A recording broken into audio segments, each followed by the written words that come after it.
এই রবিবারের দুপুরে একটা নিখাত আড্ডা, এবং এই আড্ডায় আমরা অনেককে পেয়ে গেছি, অনেক বন্ধুদেরকে। তেমনই একজন আমার সামনে আছেন। এবং আপনার কাছে আমার একটা প্রশ্ন দাদা, এই বর্তমানে আমরা গণমাধ্যমের ফলে যা জানতে পারছি, বাংলাদেশে এই মুহূর্তে যে ঘটনা ঘটছে সেটা একটা নির্দিষ্ট সম্প্রদায়ের উপরে অত্যাচারী হোক, কিংবা একটা সংস্থার, ধর্মীয় সংস্থার কোনো একজন বিশেষ মানুষকে অ্যারেস্ট করা হোক, বা ভারতের সঙ্গে সম্পর্ক খারাপ করছে তারা, এটা দেখানোর যে চেষ্টাগুলো করছে সেই ঘটনাগুলোই হোক, আপনার কি মনে হয় একজন ভারতীয় হিসাবে? এটা অত্যন্ত একটি দুঃখজনক ঘটনা, এবং বাঙালি হিসেবে আমরা অত্যন্ত এখন উদ্বেগের মধ্যে আছি। কারণ দুটি বিষয় এখানে আমাদের জড়িয়ে আছে। যেটা প্রথমতই বলি, আমরা বাঙালি এবং বাংলা ভাষা যেটা পৃথিবীতে যেটা স্বীকৃতি পেয়েছিল, বাংলাদেশ সৃষ্টির মাধ্যমে বাংলা ভাষার স্বীকৃতি এসেছিল, কিন্তু আজকে সেই বাংলাটা বড্ড পর হয়ে গেছে আমরা মনে করছি। কারণ আমরা দেখছি শুধুমাত্র একটি সংস্থার বিরোধিতা করতে গিয়ে তারা সমস্ত জায়গায় একটি রাষ্ট্রবিরোধী একটা আন্দোলনের ধীরে ধীরে এখানে জন্ম হচ্ছে। এবং যে প্রভুর বিরুদ্ধে এই ধরনের মাধ্যম করে যে এত বড় একটি গণ আন্দোলন করার চেষ্টা করছে, আমার মনে হয় প্রত্যেকটা বাংলাদেশের মানুষের যারা শুভ মানসিকতা সম্পন্ন তাদের এগিয়ে আসা উচিত। যেভাবে বাংলার মানুষও এপার থেকে আমরাও এগিয়ে এসেছি, আমাদের কাছে কিন্তু এটা অত্যন্ত দুঃখের বিষয় এবং আমরা উদ্বেগ। কারণ ওখানে প্রায় 2 কোটির মতো সংখ্যালঘু মানুষ, যে মানবাধিকারের কথা আমরা বলি, সংখ্যালঘুদের মানবাধিকারের কথা বলি, একটি রাষ্ট্রে সেখানে 2 কোটি মানুষ যারা কিন্তু কোনো ছিন্নমূল নয়, যারা কিন্তু সেখানে আলাদা করে কোথাও থেকে আসেনি, তারা সেই দেশেরই মানুষ, সেই দেশের আদি অনন্তভাবে তারা জুড়ে আছে, তাদের বেসিকটা বাংলাদেশের সাথে, এবং তারা কিন্তু বাঙালি। এবং আজকের কিন্তু বহু কৃতি মানুষ, আজকের কিন্তু তারা কিন্তু অসহায় বিপন্ন।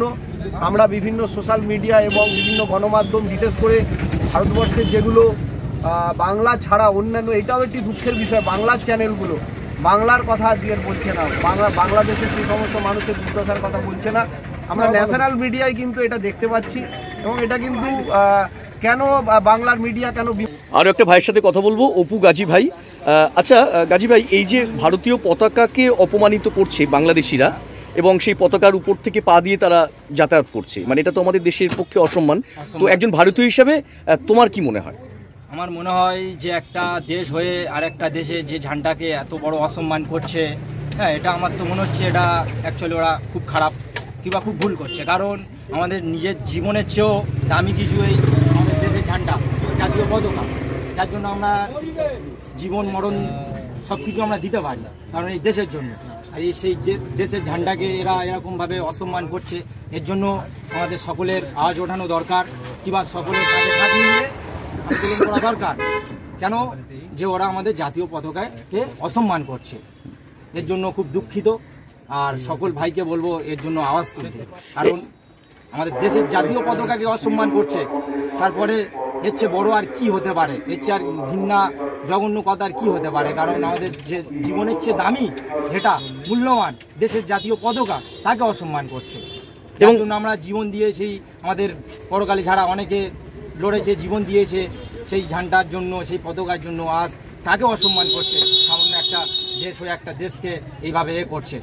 এবং ভাই, এই যে আমাদের ভারতবর্ষে আমরা বিভিন্ন ধর্মের মানুষ আমরা একসঙ্গে সহাবস্থান করি, কিন্তু বাংলাদেশে দেখা যাচ্ছে একটা ধর্মীয় প্রতিষ্ঠান ইসকন, যেটা হিন্দু ধর্মের কিছু সন্ন্যাসীরা ওখানে থাকেন, ধর্মচর্চা করেন, তো তাদের বিরুদ্ধে যে স্লোগান দেওয়া যে এই প্রতিষ্ঠানটাকে, ইসকনকে নিষিদ্ধ করতে হবে, এটা কি তুমি সমর্থন করো?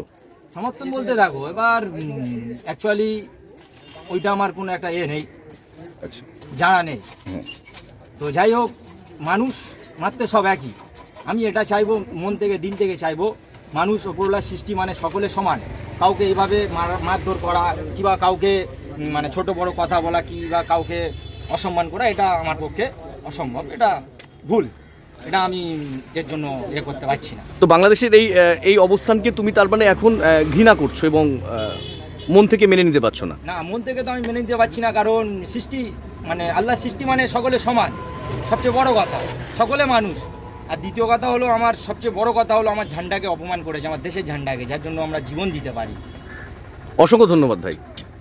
বাংলাদেশের মানুষ হয়তো আমাদেরকে পছন্দ করে না, কিন্তু সেটা একটা অন্য বিষয়, কিন্তু যে কোনো দেশের জাতীয় পতাকাকে অসম্মান করা, এটা আমার মনে হয় না ঠিক হচ্ছে, এটা একদম ঠিক না। কারণ কোনো ব্যক্তির ওপর তার আক্রোশ থাকতেই পারে, জাতীয় পতাকাকে অসম্মান করা ঠিক নয়। আমরা কিন্তু আর যাই করি কখনো কিন্তু ওদের জাতীয় পতাকা নিয়ে আমরা অসম্মান করি না।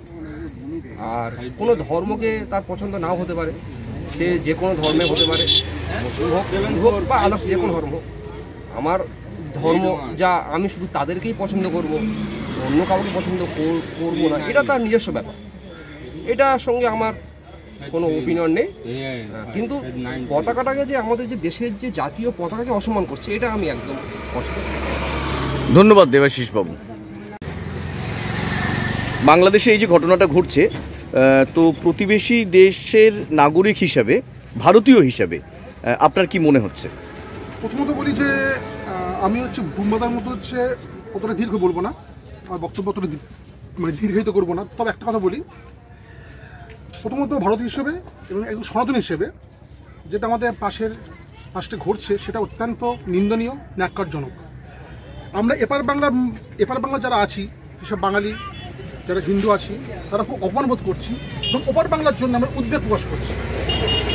এটা চলছে। অ্যাকচুয়ালি একটা কথা আপনি বলুন, দুই দেশে জাতীয় সঙ্গীতের সে স্রষ্টা, তিনি জাতীয় কবি এক, দুজনের ভাষা এক, তাহলে কিসের ভিত্তিতে আজকে এই স্পর্শগত দিকটা সামনে উঠে আসছে? ইসকনের মতো একটা বিশ্ববন্দিত যেটা প্রতিষ্ঠান, সেটাকে বলছে নিষিদ্ধ ঘোষণা করা হোক। এর জন্য দেখছি ওপার বাংলা র্যালিও বের করা হচ্ছে। এটা অত্যন্ত নিন্দনীয়, অত্যন্ত ন্যাক্কারজনক। যেই প্রতিষ্ঠান গোটা বিশ্বে সমাদৃত, সেখানে কিসের ভিত্তিতে কিংবা এর পিছনে সেখানে কিসের ভিত্তিতে কিংবা কারা এর সঙ্গে সরাসরি যুক্ত, এটা আমাদের খুব উদ্বেগ প্রকাশ করছে। সবচেয়ে বড় কথা, আমি যদি খুব ভুল না করি, কোনো এক সময় আমি মনে কোথাও দেখেছিলাম যে বিশ্বের সবচেয়ে শান্তিপ্রিয় রাষ্ট্র, মানে আই হোপ ওরা ইউনেস্কো থেকে ওরা একটা লিস্ট দিয়েছিল। ইউনেস্কোর লিস্টে একটা কোথাও যেন পড়েছিলাম যে সবচেয়ে শান্তিপ্রিয় রাষ্ট্র হচ্ছে বাংলাদেশ। আর আজকে বাংলাদেশ কোথায়? ওখানে যিনি রাষ্ট্রপ্রধান এখন হয়েছেন, অন্তর্বর্তী সরকারের রাষ্ট্রপ্রধান, তিনি শান্তির জন্য কিন্তু তিনি নোবেল প্রাইজ পেলেন। তিনি শান্তির জন্য নোবেল প্রাইজ পেলেন। আর সেই রাষ্ট্রেই যেটা আগে শান্তির দেশ ছিল, মানে অ্যাজ পার ইউনেস্কো রিপোর্ট, যার রাষ্ট্রপ্রধান আজকে শান্তির জন্য প্রাইজ পেয়েছেন, নোবেল প্রাইজ পেয়েছেন, সেই দেশে আজকে এত বিশৃঙ্খলা। একটা সম্প্রদায়ের মানুষকে ক্রমাগত বর্বরচিতভাবে মানে আঘাত করা হচ্ছে, সেটা ধর্মীয় কারণ হোক। এখানে আমরা দেখছি, মানে খবরের নিউজে দেখছি যে থ্যাঙ্কস টু আর বাংলা, কেননা একমাত্র বাংলা চ্যানেল যাদের বলি বুকে পাটা আছে, আর বাংলা ঠিকভাবে খবরটা আমাদের কাছে পৌঁছে দিচ্ছে। সেখানে তো এই প্রদেশটাকে আমরা সাধুবাদ জানাই। তো সেখানে দেখছি যে হিন্দু কিংবা বাঙালি শিক্ষকদের স্কুল থেকে জোর করে পদত্যাগ করানো হচ্ছে, বাড়ি গিয়ে আক্রমণ করানো হচ্ছে, হিন্দু মন্দিরে গিয়ে অ্যাটাক করা হচ্ছে, ইসকনের মতো সংগঠনকে নিষিদ্ধ ঘোষণা করা হয়েছে এবং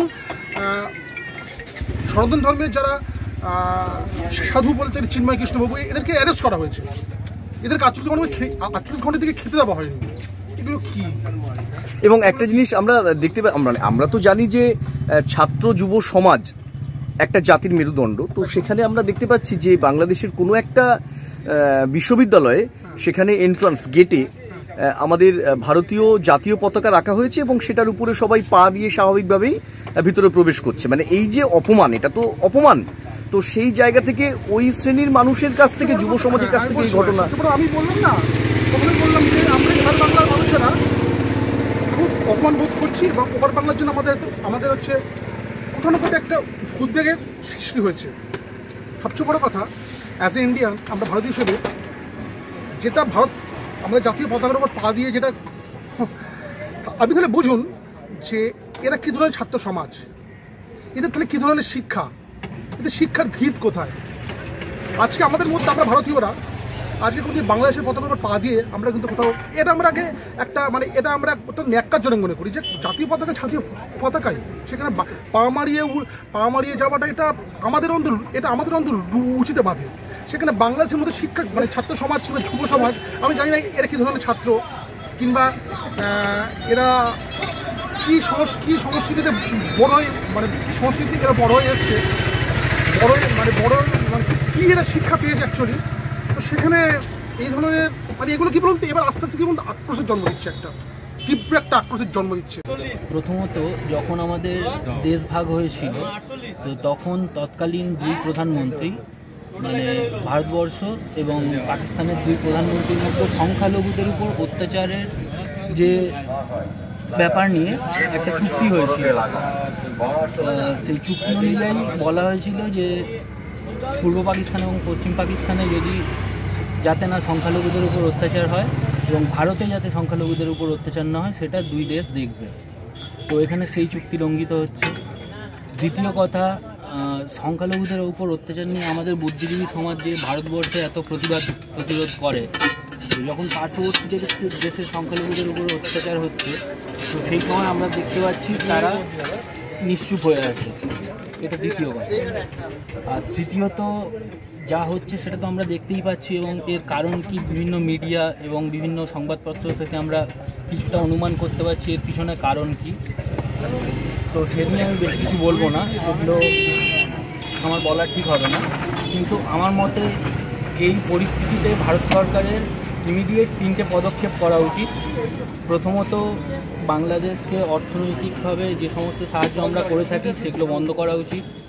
দ্বিতীয়ত ইউনাইটেড নেশনে এটা নিয়ে কথা তোলা উচিত, যেটা পাকিস্তান মাঝে মাঝেই করে থাকে, যদিও সেটা কতটা সত্য সেটা সন্দেহের অবকাশ রাখে।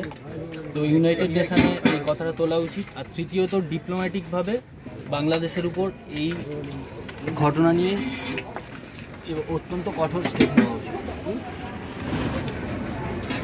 ধন্যবাদ।